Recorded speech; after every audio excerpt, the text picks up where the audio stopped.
বোলপুরে বেড়াতে এসে যদি শান্ত নিরিবিলি পরিবেশে থাকতে চান তাহলে আপনাকে আসতে হবে বোলপুরের মুলুকে অবস্থিত ভারত সেবাশ্রমে।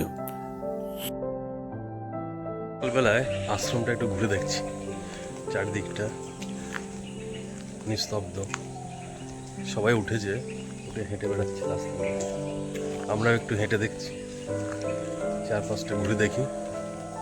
আর নতুন করে এই ভিডিও আবার দেবো ভারত সেবাশ্রমে, এর আগেও আমার চ্যানেলে দেওয়া আছে। আর এবছর কি আপডেট হলো সবটাই জানতে পারবেন এই ভিডিওতে।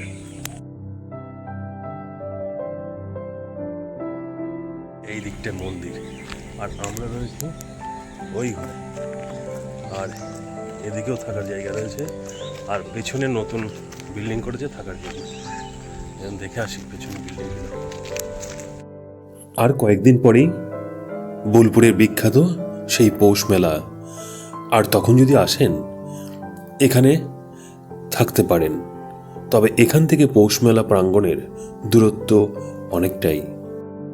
এর আগেও একবার এসেছি এই ভারত সেবাশ্রমে, ছিলাম 2 দিন, তখন বেশ ভালোই লেগেছিল, তাই আবারও বাবাকে সঙ্গে নিয়ে চলে এলাম এখানে। আর 2025 সালে এসে নতুন কি পরিবর্তন ঘটল সেটাই ঘুরে দেখছি। চলুন সমগ্র আশ্রম ঘুরে দেখা যাক।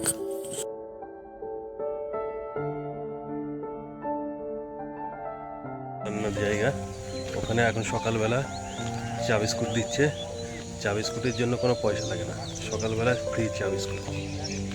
ওই যে এইখানটা রান্নাঘর, ওইখানে ওই বিল্ডিংটা, ওখানে ছাত্ররা থাকে, হোস্টেল। এই বিল্ডিংয়ের ওপরে হচ্ছে, এখানে হচ্ছে এই পাশে একটা খেলার মাঠ আছে, সামনে একটা মাঠ, 3খানা খেলার মাঠ। আশ্রমের ব্যবহৃত গাড়িগুলো রয়েছে এই জায়গাতে, এর পাশেই রয়েছে গোশালা। চলুন ঘুরে দেখি গোশালায়।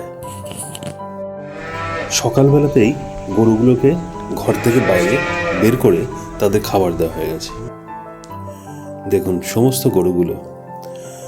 এছাড়া এ পাশটাতেও রয়েছে অনেক গরু, সেগুলো একবার ঘুরে দেখি। সকালবেলা খাওয়া দাওয়া করে সব রেস্ট নিচ্ছে, দেখুন লাইন দিয়ে বেশ কিছু গরু রয়েছে এই গোশালাতে। এই লাইন ধরে রয়েছে ছোট্ট বাছুর, এই দেখুন কত সুন্দর লাগবে।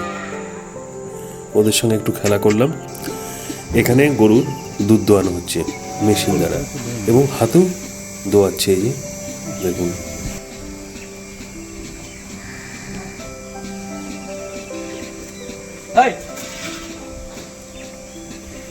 প্রচুর গরু, এদিকে আরো গরু রয়েছে, গরুগুলো দেখে আসলাম সকালবেলা। এখানে তৈরি হচ্ছে বায়োগ্যাস, গোবর থেকে গ্যাস তৈরি হচ্ছে,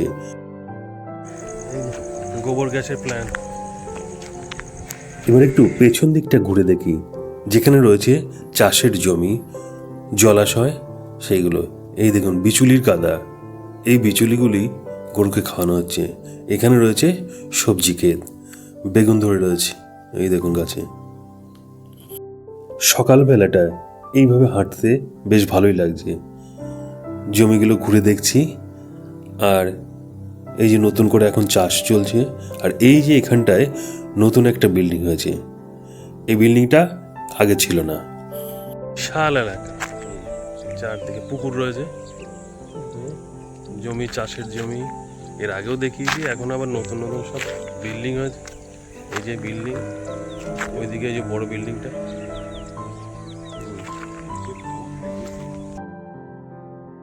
খুবই শান্ত মনোমুগ্ধকর পরিবেশ এখানে, কত সুন্দর লাগছে প্রাকৃতিক এই দৃশ্য, চোখ জুড়িয়ে যাচ্ছে।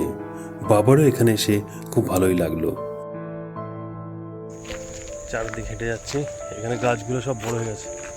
এই যে এই গাছগুলো ছোট ছিল, এর আগে এসেছিলাম ছোট ছোট ছিল, এখানে গাছগুলো সব বড় হয়ে গেছে। 2 দিনের ছুটিতে এসে কাটাতেই পারেন এই শান্ত নিরিবিলি আশ্রমিক পরিবেশে।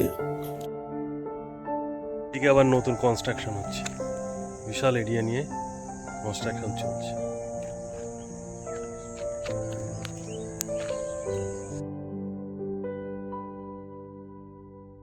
রান্নার জায়গারও পরিবর্তন ঘটেছে। চলুন গিয়ে দেখি এখন কি পরিবর্তন হলো এই রান্নাঘরে। এই যে দেখা যাচ্ছে এটা স্টিম, এখানে স্টিম তৈরি হচ্ছে। এখন এখানে স্টিমে রান্না হয়, বায়োগ্যাসে হয় সামান্য, কিন্তু স্টিমেই বেশি রান্না হয়। চলুন দেখি কীভাবে স্টিম ব্যবহৃত হচ্ছে। এই যে নিচে আগুন ধরানো হচ্ছে, আর এর উপরে একটি ট্যাঙ্ক আছে, সেই ট্যাঙ্কের মধ্যে জল আছে, সেই জল বাষ্প হয়ে ভেতরে পাইপের মাধ্যমে যাচ্ছে, সেখানেই রান্না চলছে। দেখুন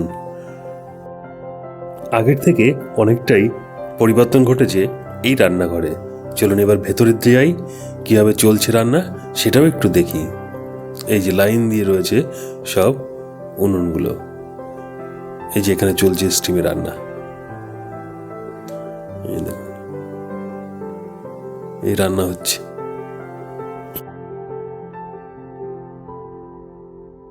এই ডাইনিং রুমেরও আমূল পরিবর্তন ঘটেছে, এখন করা হয়েছে সম্পূর্ণ এসি রুম।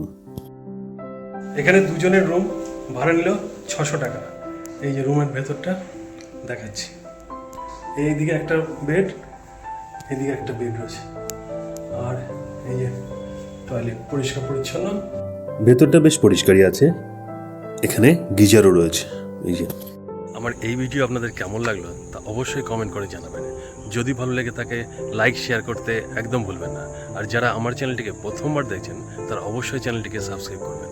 আর যারা আমার এই ভিডিও আমার ফেসবুক পেজ থেকে দেখছেন তারা অবশ্যই পেজটিকে ফলো করবেন। ভালো থাকবেন, সুস্থ থাকবেন, দেখা হবে পরবর্তীতে নতুন কোনো ভিডিওতে।